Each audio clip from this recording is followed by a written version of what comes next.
sag, loosen up. How about that Dazzler, huh? Didn't I tell you she's something? Hey guys, I'm back. So this weekend we had a little bit of a comic show. It wasn't a huge comic show. I'm still wearing my headphones. It wasn't a huge comic show. It was like a bunch of guys who just had enough and decided that they needed to get out there and just sort of see people. I don't even think it was about the money. It was just about getting together again. But Chad from Jiggly Pig, who's a really good West Coast dealer, set up at Dave's Pop Culture in a town outside of Vancouver called Ladner. And it was great. It was just like 4 or 5 tables. A couple dealers showed up. One guy brought a bunch of good Golden Age, and I have a video of just some of the Golden Age stuff. I didn't take much video. Spider-Man does whatever a spider can. Spins a web any size, catches thieves just like flies. Look out, here comes the Spider-Man. Is he strong? Listen, bud, he's got radioactive blood. Can he swing from a thread? Take a look overhead. Hey there goes the Spider-Man. In the chill of night, at the scene of a crime, like a streak of light. And I'm back. Just a quick little pop of some stuff there. Anyway, we had a little convention. I was able to pick up a few books, but I wanted to talk about one book before I show you my convention holdings, and we'll just go from here. Anyway, I wanted to talk about this book. It's a Dazzler #1. Dazzler #1's a weird one. Back when I was a kid, this was the shittiest book you could ever own. It was Dazzler #1. It was in quarter bins, shitty dollar bins.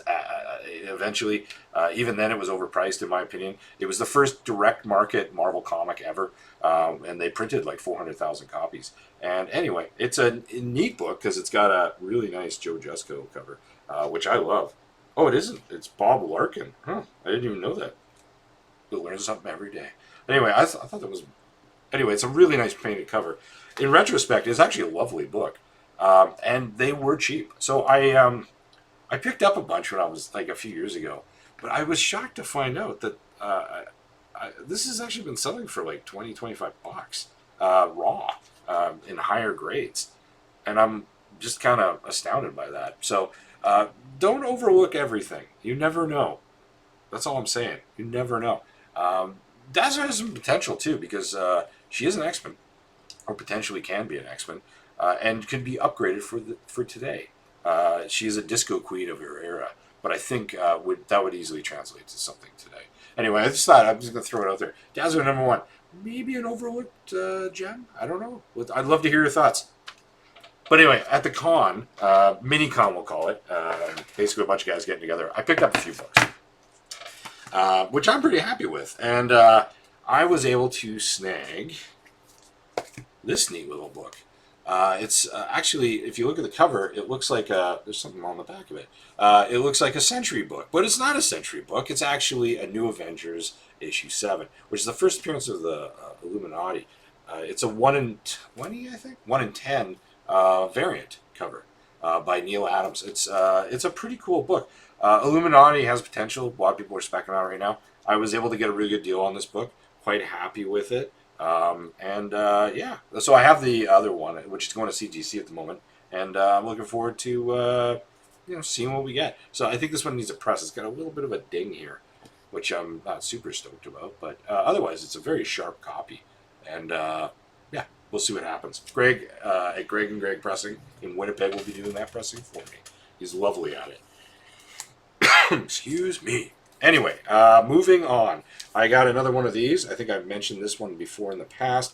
It's the first appearance of Quake, Secret War Book 2. It's the alternative cover, variant cover. It was a deal. It was a good deal. This is a book you can't press, and unfortunately, I just noticed it does have a ding on it. I've been told you can't press it because it's got such heavy cardstock, and it just will not press out. And I'm noticing, yeah, there's just a little ding there, which I'm not super stoked about. But again, I paid a very reasonable price for it. So reasonable, I'm very happy just to have it as a raw book at the time being. Maybe I will get it CGC. I don't know. We'll see. I picked up some more of these bad boys. I believe in White Tiger. I think you should too. I've quite a few of these. They're really cheap. I always find them in like dollar bins and stuff, and it's like a $6 book, $5 book. It's first appearance of a pretty cool character. I probably over the years bought about 10 of these. Everyone's got a couple of those. They just keep buying. This is one of them. I believe there's more to this character than we're led to believe at the moment. So anyway, I recommend Spectacular Spider-Man issue 9. It's a very cool book and a very reasonable price book. I just like it. I have 2 more books to show you from the convention. This one is something that's gotten hot recently since WandaVision kicked in. It's a book that is people are interested in, and I didn't have a copy, so I thought I better grab one before it gets too expensive. So I picked up Amazing Spider-Man Annual 16. It's the first appearance of a character named Monica Rambeau. If you watch the WandaVision trailer, she was in it. She gets blown out of a portal and onto the ground, and all these sword agents come running to her, and she looks all cool and stuff and tough. She is potentially going to be a big player in the MCU, even if she's a little player. It's pretty cool to have a first appearance of a relevant character. So I thought I'd just get on that train before the train left the station, and we all know that train can leave pretty quick. And so I am pretty happy to have this copy. It's a really nice copy. It's a Canadian variant as well, which is cool. I didn't really realize that when I bought it. But yeah, I paid a fair price for it. I'm looking at this book, and it's really quite a nice copy. With a nice press and everything, I think I have a pretty good chance at a 9.6 on this, which I'd be very happy with. This book isn't going for ridiculous sums of money or anything right now. And, I'd put this book on your radar, guys. I think it's a book much like Astonishing X-Men 6, which is the first appearance of Abigail Brand. I put them in the same tier. I think there's a lot of future in these books. I'm just throwing that on the table. Okay, this is the last book I bought. I think you guys have seen me own this book before. Sometimes when you're out there in the world and you're collecting, a good deal will pop up in front of you. And regardless if you're looking for it or not, you have to keep your eyes open for it, because that good deal can parlay into you doing a trade or a sale in the future with what you get for that book, and maybe you get the book you really want. I do love this book, and I might as well just show it. It's Fantastic Four 67 Kirby cover, probably his worst cover I've ever seen. It's a terrible Kirby cover. It's probably my least favorite.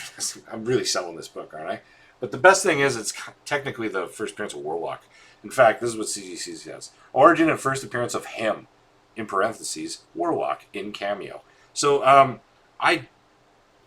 there's 3 major keys for Warlock. I'm a big Warlock guy, as you guys know.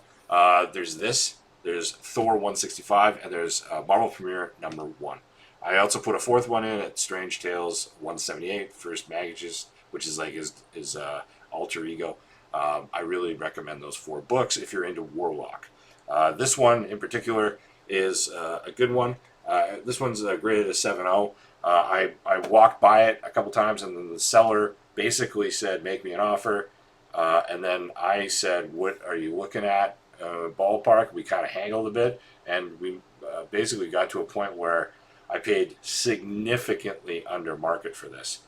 So much so, I couldn't say no. I could just sell it right now and double my money, essentially, is where it was. And it was just a luck of the draw situation. It happens on occasion. And that's why I said earlier, if you see these deals out there, sometimes you just got to grab them. Even if you're not looking for that book and you know you can kind of flip it for something else, again, that will parlay your collection to other things. But that's what I got today, man. I think that's not a bad little end run on there. 7.0. I have a 7.5 because, as you guys all know, I'm a part of the 7.5 gang. I like to collect 7.5s for this era. But a 7.0, I'm not going to sneeze at. I'm probably going to hold on to this one for a while. I've got quite a feel.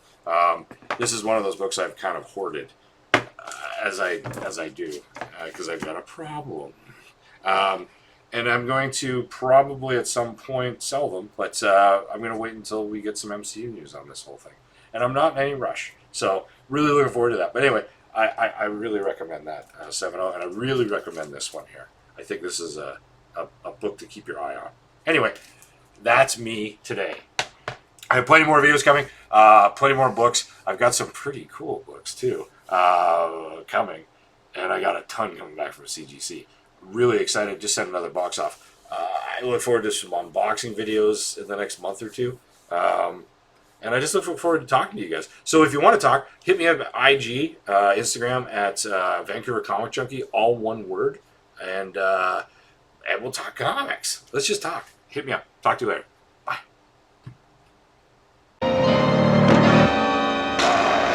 See you later.